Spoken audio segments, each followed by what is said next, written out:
Hi, I'm Rocky Raccoon, and we will be joined by a very unusual guest. But first I have a disclaimer. This video is not affiliated with any alcoholic recovery program. No part of this ensuing conversation is to be considered as professional or medical advice. Please welcome my very unusual guest, Miss Egoette. Hi, Rocky. Miss Egoette, it is our pleasure to finally have a chance to talk with you. I wasn't quite sure what an ego looked like, and now here you are. Gee, Rocky, was that a compliment? Or you just didn't know what to say? Don't I look absolutely stunning today? Yes, you are quite fetching today. Yes, I know that. Now that I'm here, what do you want to talk about? I don't have all day. In many recovery programs, they talk about a higher power and the path to spirituality. Where does ego fit in?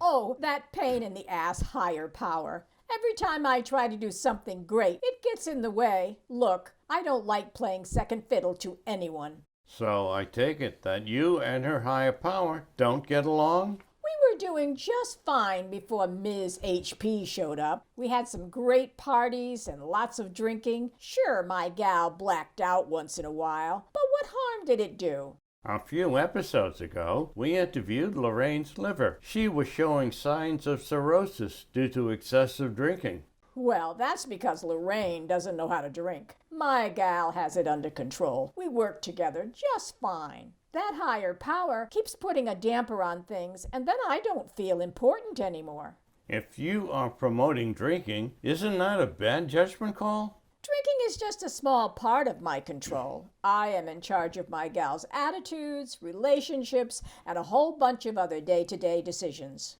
What does her higher power have to say about that? Don't you work with higher power? Not if I can help it. Higher power wants my gal to follow some stupid 12-step program. Something about God doing for her what she can't do for herself. That sounds like an interesting prospect. What is the problem with that? The problem with that is that I am becoming marginalized, put aside, being told that I get my gal into trouble. They don't understand that I have been taking care of my gal for years. Now there is a big deal about a change in management. Miss Egoette, you have been in charge of your gal for years. She has lost jobs because of her drinking. And what about the car accident and the DUI she just got? Those were not her fault. Her boss never liked her and made her job difficult. The DUI was bogus. My gal only had a few drinks at the bar, and they said she was over the limit. They're not kicking you out, are they? Having an ego is not all bad. They're giving me a small office off to the side. Higher power is getting my big office. This is not right. Suddenly, I don't feel important anymore. Well, what do you think will become of you now? I help her feel accomplished when she receives praise for her work. I am not all bad, just a little bad. I guess I shouldn't take over the way I did, but that is my very nature. At the end of the program, I always ask my guests if they have any parting remarks for our viewers. Would you care to share anything? Yeah, I am not happy being put aside in favor of higher power. This office they gave me is too small for all my baggage. Yet my gal seems to be happy, so maybe I can reach some accommodation with the three of us. Thank you, Miss Egoette.